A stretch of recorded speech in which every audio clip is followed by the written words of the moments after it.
하나님 아버지,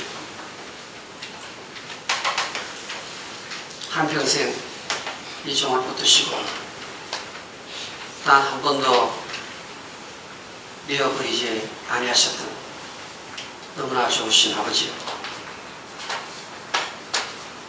감히 하나님의 말씀을 들고 이 시간 증거합니다. 종의 확신이 나타나지 않도록 도와주시고, 언변 자랑이 나타나지 않도록 도와주시고,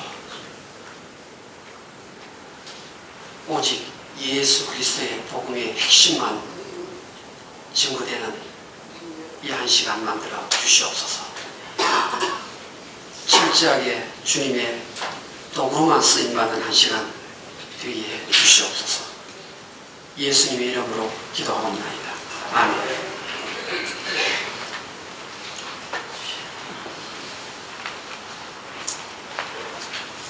오늘은 진리의 성령이라는 제목으로 하나님 말씀을 생각해 보겠습니다.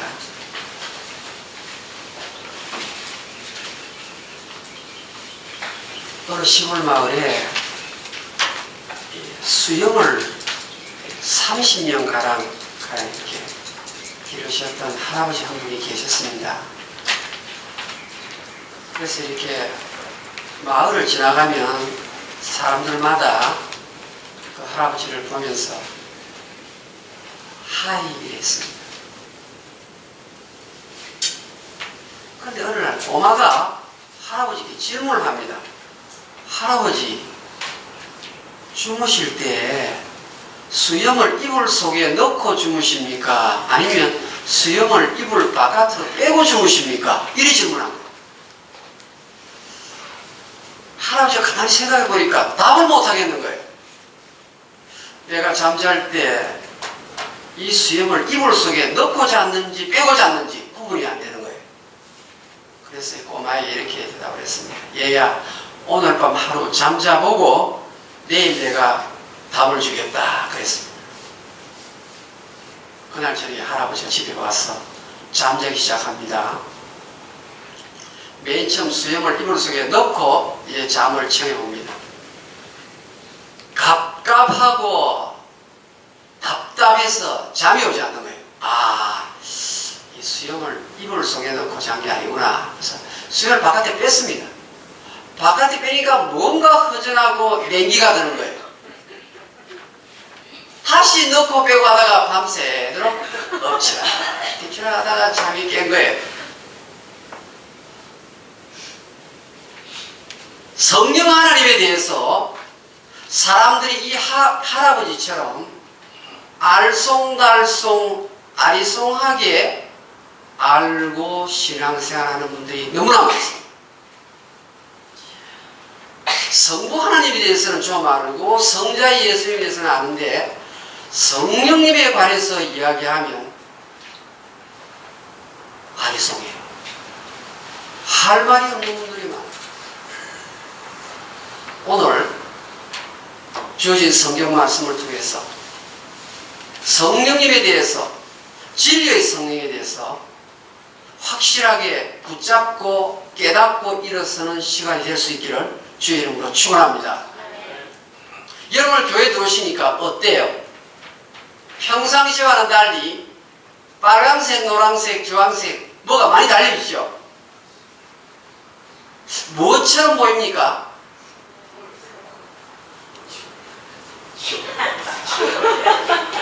예, 이 미국 교회에서 오늘이 무슨 날인가 하면 성령 강림절이에요.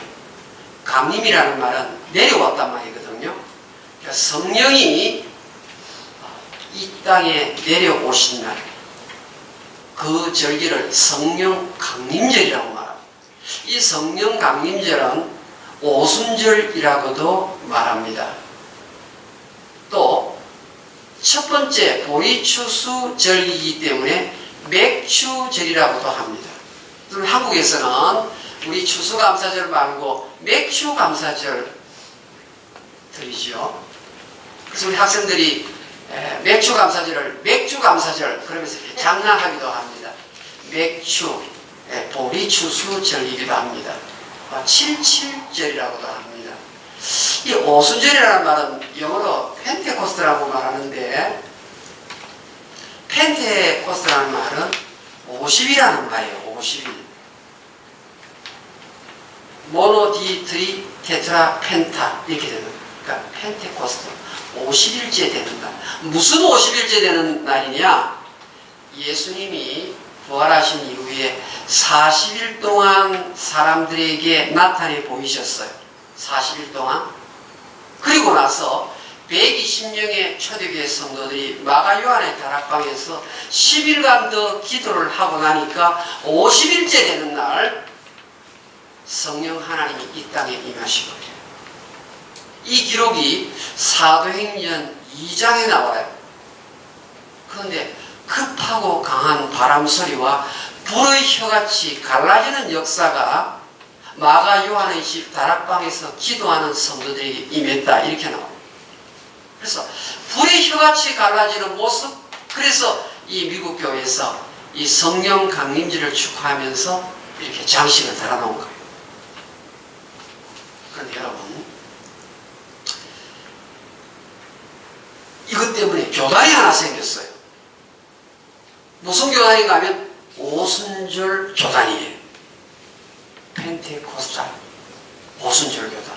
이 순복음 교단이 여기에 해당되는 교단입니다.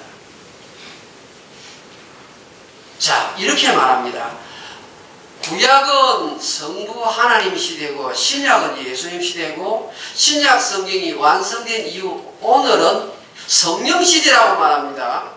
그래서 성령 시대는 성령의 강한 능력에 불같은 역사가 임해야 되는데, 오늘날 교회에서 성령에 대한 말을 너무 하지 않기 때문에 성령이 죽었다고 말합니다. 성령의 파워가 꺼졌다고 말합니다. 그래서 우리 오순절 교단을 새로 만들어서 교회 안에서 성령을 강조하고 귀신을 쫓아내고 병든 자가 치유되는 역사가 다시 재현되어야 한다고 주장하는 무리를 가리켜서 오순절주의자라고 말합니다. 여러분 어떻게 생각합니까?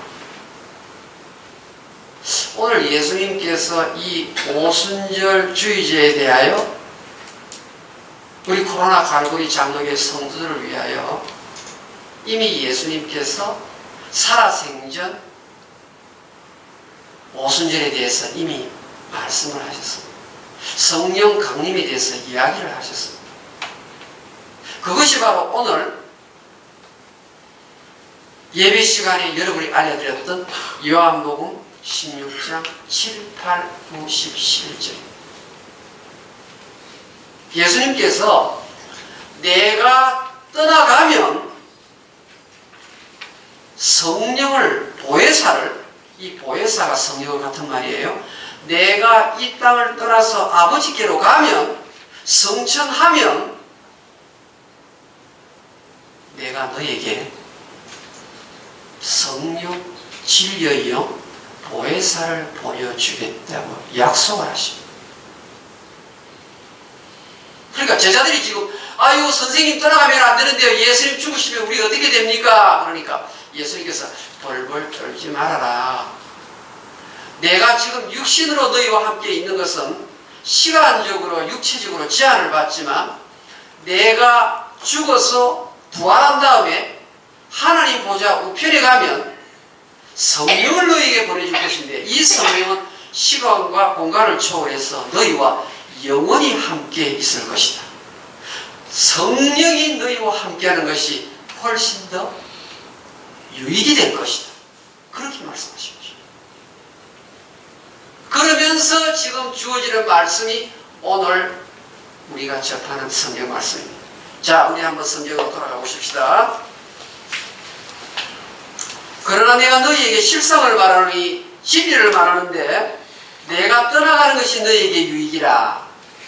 내가 죽어서 장사 지낸 바 되었다가 다시 부활하고 성천에서 하나님 보좌 앞에 가는 것이 너희에게 더 낫다는 말입니다. 내가 떠나가지 아니하면 보혜사가, 이 성령이에요, 너희에게로 오시지 아니할 것이요 가면 내가 그를 너희에게로 보내어주겠다. 그 다음 보세요. 그가 와서, 그가 누굽니까? 성령이 와서, 이것이 사도행전 2장을 말하는 거죠. 그가 와서, 성령이 와서, 사도행전 2장에 성령이 올 거라고 이야기를 합니다. 요한복음에서 지금 이야기를 합니다. 내가 죽어서 다시 살아나서 성천하여 하나님 보좌로 가면 성령을 보낼 것인데 성령이 이 땅에 온다는 겁니다. 언제 왔느냐? 오순절날 사도행전 2장에 왔다는 거예요. 2장에 왔는데 그가 와서 죄에 대하여, 의에 대하여, 심판에 대하여 세상을 책망하시리라. 여러분, 생각보다 목회자 비롯하여 교회 전도사님들, 교회 장로님들, 권사님들 이 구절 뜻을 대부분 모릅니다. 그냥 읽기는 읽는데 이게 무슨 말인지 잘 알지를 못해요. 왜냐하면 이 말씀 자체가 너무나 딱딱하고 어렵기 때문입니다. 저도 이 말씀을 제대로 아는 데에는 아주 오랜 시간이 지났어요. 여러분, 성령이 와서 무슨 일을 하는가 하면 죄와 의와 심판에 대해서 책망을 한다고 말합니다. 도대체 이것이 무슨 말일까요? 오늘 성경에 적혀있는 이 책망이라는 단어는 코트 용어예요. 법정 용어라 말입니다. 법정 용어. 법원에서 쓰는 단어를 여기에 사용을 한 것입니다. 여러분, 지금 책망하리라 이 부분은 우리 한글 성경에 이렇게 적어 놓았는데 대부분 번역을 좀 바꿨으면 좋겠다 그렇게 말하는 부분이에요. 그럼 어떻게 바꾸느냐? 법정 용어 가운데 고발을 하다라는 뜻이 있죠. 고소하다라는 뜻이 있지 않습니까? 그러니까 성령이 이 땅에 와서 하는 일이 무엇인가 하면 죄를 고발하고 의를 고발하고 심판을 고발한다 그 말입니다. 그러면 성령이 무슨 일을 한다는 말입니까? 검사님의 역할을 한다 이 말입니다. 검사, 프로시큐터. 성령이 이 땅에 와가지고 죄를 고발한다. 그 일을 하기 위해서 성령이 왔다고 말합니다. 여러분, 죄라고 생각하면 간음죄, 도적질한 죄, 살인죄 이런 죄를 여러분 생각하시죠. 그런데 성령이 이 땅에 와서 죄를 고발하는데 어떤 죄를 고발하는가 하면 성경 보세요. 9절에 죄에 대하여라면 그들이 나를 믿지 아니하며 예수 안 믿는 죄를 성령이 오셔서 고발한다고 말합니다. 그러니까 죄 중에서 제일 큰 죄가 무엇인가 하면 예수를 믿지 않는 죄가 제일 크다고 말합니다. 왜냐하면 예수님만이 우리의 허물과 죄를 용서할 수 있는데 그 예수를 믿지 아니하니까 지옥 가는 거란 말입니다. 그래서 성령이 이 땅에 와서 하는 일이 예수를 믿어야만 너희들이 죄사함을 받는다. 그걸 알려주기 위해서 왔다는 것입니다. 두 번째 보세요. 의에 대하여라면 내가 아버지께로 가니 너희가 다시 나를 보지 못하며 의가 무엇인가 하면요. 죄가 없는 것을 의라고 말해요. 죄가 없는 것. 그런데 죄가 없는 분은 예수님밖에 안 계시잖아요. 그런데 이 예수님이 부활 성천하셔서 하나님 보좌 우편으로 가니까 이 땅에 무엇이 없습니까? 의가 없어졌단 말입니다. 의롭게 돼야 되는데 의가 없어졌잖아요. 어떻게 우리가 의롭게 될 수 있습니까? 이 말은 예수 그리스도의 의를 너희들이 다시 한번 생각해서 덧입지 아니하면 너희들 희망이 없는 자다. 그 말이에요. 그리고 보세요. 예수님을 신성모독죄로 십자가에 매달았지 않습니까? 보세요. 신성모독이란 말이에요. 너가 하나님 자신이라고? 그래서 유대인들이 돌을 던져서 참남하도다. 너가 사람이 돼가지고 자칭 인간으로서 하나님이라고? 그래서 예수를 십자가에 매달은 거예요. 십자가에 매달 때 하나님이 도와주셨습니까? 안 도와주시지 않았습니까? 그러니까 예수님이 의로운 분이 아니라 불의한 자가 맞다고 생각한 것입니다. 그런데 예수님이 십자가에 달리시고 돌아가시고 사흘 만에 바로 부활하셔서 하늘나라로 가신 것입니다. 하나님의 얼굴을 절대로 죄인은 불의한 자는 볼 수가 없는데 예수님이 부활 승천하셔서 하나님 앞에 가 계시니까 예수님은 의로운 자라는 것이 입증이 되었다는 말이에요. 그 다음 심판에 대해서 고발을 한다고 말하는데 그 다음 성경은 뭐라고 말하는가 하면 심판에 대하여라면 이 세상 임금이 심판을 받았습니다. 이 세상 임금은 무엇입니까? 사탄이요. 사탄. 마귀를 말하는 거예요. 마귀. 그러니까 예수님이 십자가에 달려 돌아가시면 그 순간 마귀가 심판을 받았어요. 마귀가 심판을 받았어요. 그런데 마귀가 심판을 받았는데 아직 벌은 받은 거 아니에요. 심판만 받았지 벌은 아직 안 받았어요. 아직까지 불못에 들어간 건 아니에요. 마귀가 심판을 받았는데 이 땅에 사는 사람들이 세상 임금을 따라서 살고 세상 임금의 명령에 순종하면서 살고 있는 거예요.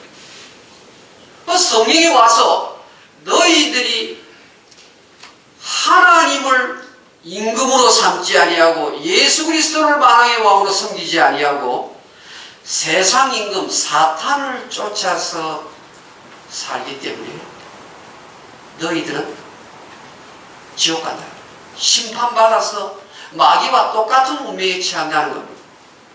그런데 마귀는 심판을 받았는데 너가 지금이라도 정신을 차려서 죄를 버리고 그리스도의 의를 덧입으면 너희는 심판 안 받을 수 있다. 그것 가르쳐주기 위해서 성령이 이 땅에 왔다고 말하는 것입니다.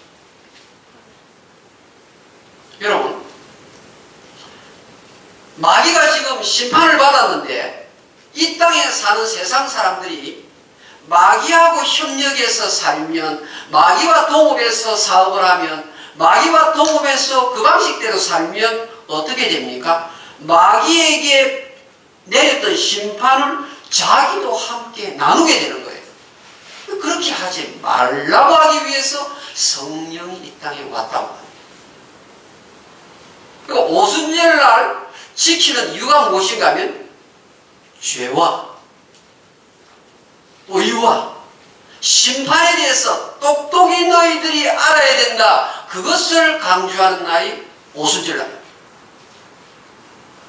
그런데 보십시오 여러분, 공교롭게도 사람들은 가장 중요한 성령 강림의 역사가 이 세 가지에 집중되어 있는데 이것을 강조하는 게 아니라 귀신 쫓아내요. 은혜로우신 성령님, 나를 위로해 주시는 성령님, 방언을 하는 성령님. 여러분 지금 이것 때문에 교단이 하나 생겼다는 말입니다. 우리 코로나에도 이런 교회가 있잖아. 이 교단 교회가. 여러분 성령이 역사하면 방언하는 일도 나올 수 있고 귀신 쫓는 역사도 있을 수 있고 은혜로우신 위로받으시는 역사가 있을 수 있습니다. 그러나 가장 중요한 성령의 사역은 예수님께서 요한복음 16장 7, 8, 9, 10, 11절에 이야기하지 않았습니까? 내가 이 땅에 성령이 이 땅에 임하는 가장 큰 목적은 너희들이 예수 안 믿으면 죄로 인하여 죽을 것이다. 너희들이 죄 씻는 유일한 방법이 있다면 의로우신 예수를 붙드는 것이다. 예수를 붙들어야만 너희들이 죄의 자리에서 의의 자리로 올라올 수 있는 것이다. 그것이 성령 강림 오순절을 지내는 성도이 주셨던 가장 중요한 복음의 핵심이라는 사실입니다. 오늘도 사람들이요, 체험에 너무 신경을 많이 써요. 체험. 야, 저 권사님이 어젯밤 꿈에 예수님이 나타나셔서 뭐라고 말씀하시더라? 아유, 어느 장로님 방언이 줄줄줄 흘러 넘치더라? 어느 권사님 앞에 가면 귀신이 거품을 내면서 도망가더라? 여러분, 오순절 성령 역사를 사도행전 2장을 통해서 살펴보십시다. 사도행전 2장에 실제 오순절날 성령이 임했습니다. 임했는데요, 성령이 임하고 나서 제일 처음 누가 설교하는가 하면 베드로가 설교를 해요. 베드로가. 그것이 사도행전 14절부터 2장 14절부터 40절까지 나오는 내용이, 자 보세요. 오순절날 성령이 임했는데 사도들에게 임했어요. 근데 베드로가 일어나서 설교를 합니다. 설교를 하는데 베드로가 설교하면 무엇을 말해야 되는가 하면 성령은 이러이러한 분입니다. 여러분, 성령의 역사는 다음과 같은 것입니다. 이런 말이 나와야 되는데 사도행전 2장 눈을 뜨고 아무리 살펴봐도 성령에 대해서는 말하지 아니하고 예수 그리스도를 높이는 그 이야기만 사도행전 2장에 기록이 되어 있는 것입니다. 여러분, 누가 구약은 성부시대, 누가 신약은 성자시대, 누가 오늘날은 성령시대, 누가 정했습니까? 사람이 정해놓은 거예요. 성경은 그렇게 정한 적이 없습니다. 구약시대에도 성령이 있었고 예수님 시대에도 성령이 있었고 오늘날도 영으로 주님이 우리와 함께 하시는 것이죠. 오늘날도 하나님이 역사하는 거예요. 오늘날은 성령시대라는 것을 주장하는 그런 몇몇 학자들이 있어요. 그것을 쫓아가다 보니까 혼돈이 생긴 겁니다. 성령이 하는 일은요, 무슨 일을 하는가 하면 요한복음 15장, 우리 한번 성경 들어봅시다. 26절, 요한복음 15장 26절.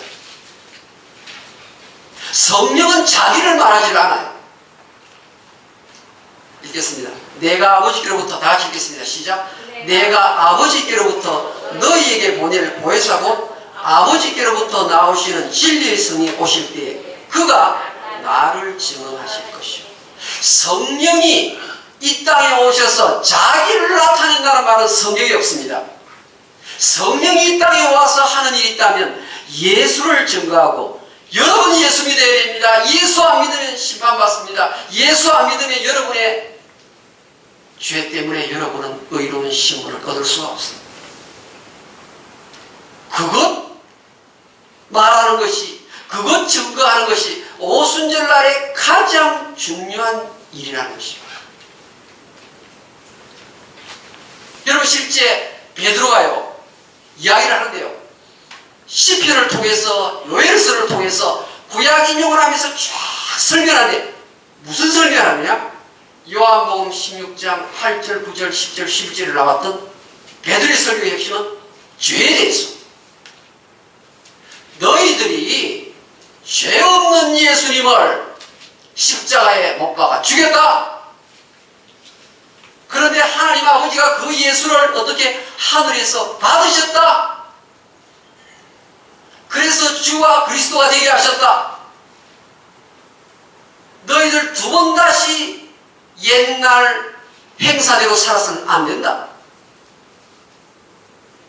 그러니까요, 지금 오순절날 베드로가 설교를 하니까, 무슨 설교요? 죄에 대해서, 의에 대해서, 심판에 대해서 설교를 하니까 사람들이 깨닫고는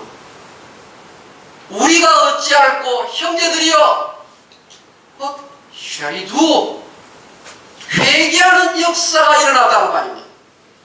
귀신을 쫓아내는 역사가 일어난 게 아니고 방언이 터지는 역사가 일어난 게 아니고 오순절날 성령이 임해서 일어난 일은 3,000명의 성도가 새로 생긴 그 일이라는 것입니다.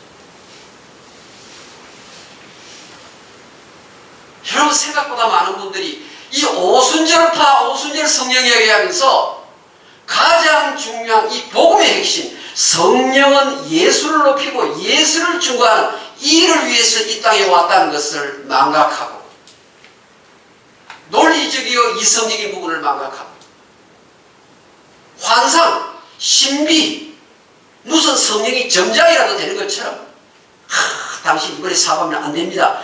저 권사님이 성령 충만한 권사님입니다. 이런 소리 듣고 거기에 따라가는 게 얼마나 한심한 일이겠습니까?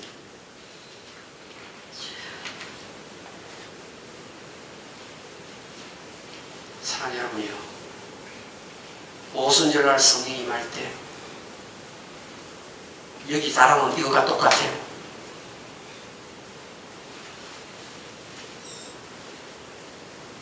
불의 혀같이 갈라지는 역사가 있었다고 말하지 않습니까?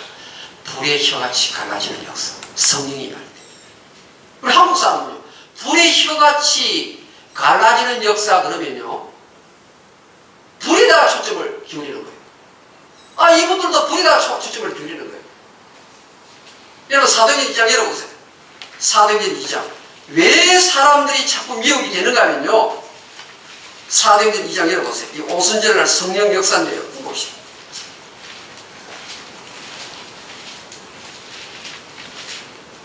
(2장) 1절 2절 다 같이 읽겠습니다. 사도행전 2장 다 열어보십시오. 호련히 하늘로부터 급하고 강한 바람 같은 소리가 있어 그들이 앉은 온 집에 가득하며 3절 같이 읽겠습니다. 시작. 마치 불의 혀처럼 갈라지는 것들이 그들에게 보여 각 사람 위에 하나씩 임하여 있더니 그래서 이 교회가 지금 달아났어요. 불의 혀같이 갈라지는 역사가 누구에게요? 기도하는 각 사람에게 임했다 이렇게 말합니다. 이것이 사람들이 불인 줄 알고 있어요. 무엇이냐면요. 베드로에게 너가 설교하면 놀라운 능력을 내가 너에게 주리라. 근사란 말입니다. 근사. 베드로가 이 오순절날 성령의 불의 혀같이 갈라지는 이것을 체험하지 못했으면 베드로는 3,000명 회개에서 돌아온 역사가 못 일으키는 거예요. 주여 불을 주옵소서 하는 그 기도는요. 다시 한번 점검해 봐야 돼요. 불의 혓바닥에 관심이 있단 말이에요. 혓바닥. 베드로가 오순절날 성령의 능력을 덧입는데 죄와 의와 심판에서 설교할 때 성령이 도와주셔서 누가요? 베드로가 예수를 높이니까 성령이 역사하여서 3,000명 5,000명이 어찌할꼬 회개해서 떼굴떼굴 부르는 역사가 나왔다는 말입니다. 그것이 오순절의 불의 역사예요. 말씀을 맺겠습니다. 분명 성령의 역사 가운데는 마귀가 한 길로 왔다가 일곱 길로 도망가는 역사, 방언의 역사, 귀신이 내 적용을 받는 역사, 신비로운 체험의 역사가 없는 사람입니다. 그러나 오순절의 가장 기본적인 핵심은 예수를 높이는 것입니다. 예수를 자랑하는 것입니다. 오순절이 임한 성령은 진리의 영입니다. 더 이상 거짓말을 하지 않아요. 더 이상 사기를 치지 아니하고 더 이상 이중살림을 하는 것이 아닙니다.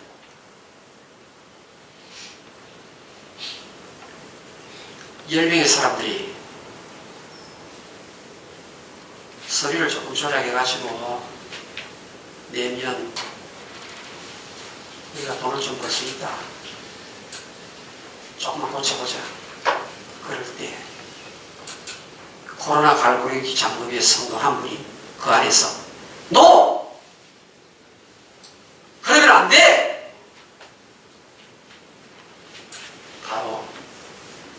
10사람이 잘못할 때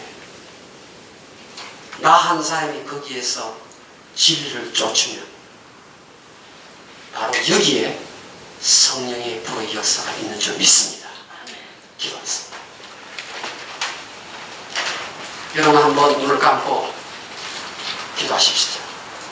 오순절에 임한 이 성령은 진리의 영입니다. 예수의 영입니다. 예수님을 자랑하고 복음을 자랑하고